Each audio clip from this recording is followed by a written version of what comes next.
Come join me on this crazy adventure, how I find out how food really makes it onto your plate.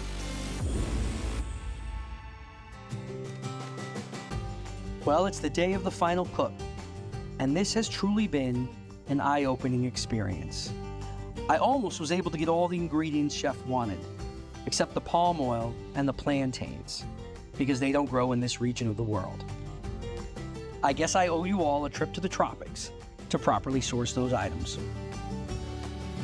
Yeah. Chef, what's going on, man? It's so good to see you. What an adventure. I mean, the number one thing is we don't have a catfish for you. We caught some, and while we're out there, the guide was like, people don't usually eat fish out of this lake. This lake in particular had mercury issues with the coal plant. We got rid of the catfish, we got the shrimp.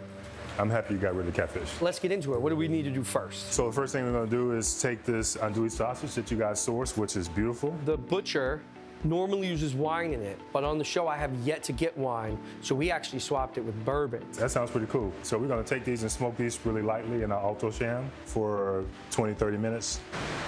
So your left here. Yeah, causes problems in the kitchen. We're gonna bread the shrimp, dump all the cornmeal in, dump all the rice flour in. In order to give it some flavor, we make a marinade with buttermilk and hot sauce. Kind of pack the breading on just so it can stick. And the rice flour and the cornmeal are gonna really add lots of crunch. We have some coconut rice that's been chilled. To incorporate more coconut flavor into it, we take virgin coconut oil. Okay. And we use that to crisp it up and everything. But let's check on that andouille. It was like a burst of fatty, spicy smoke. We did a taste while we were there to make sure that the spices were all correct, but I love what the smoke adds to it now. I can taste the bourbon as well. Yeah. What do you think? I think it's delicious. Cool. What camp are you? Are you sweet grits or are you savory grits? I'm savory grits. Awesome. Start frying those shrimp. And they look a little different. It's kind of cool. Purple hull piece, purple shrimp, purple, purple, purple. Now we can go ahead and plate the shrimp and grits. What do you think? One more.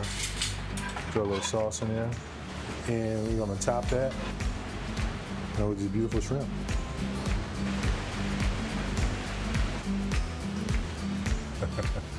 Shrimp is one of my favorite meats. And this is wild, white Gulf shrimp. This is amazing. It's delicious. Yeah, that's very satisfying. We didn't get palm oil. If you use a different oil, what changes? The flavor. It's a stew with palm oil and tomato. Tomatoes are red and red palm oil, so I mean, it wouldn't be So red, that's what the stew's red. A simple plate of rice and beans made fabulous, you know? I'm going to taste that.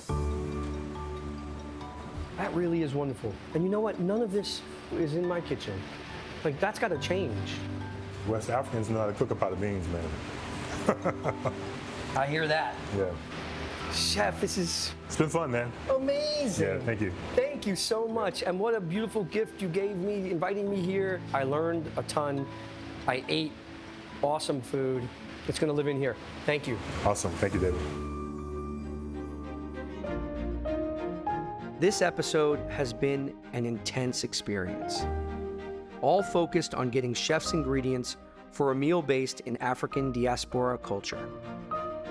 I went from catching a catfish on a tributary of the Tennessee River to shrimping in the Gulf of Mexico off Louisiana and getting Carolina Gold heirloom rice from Arkansas.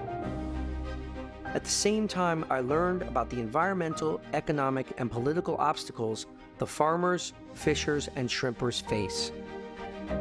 The Tennessee River is polluted.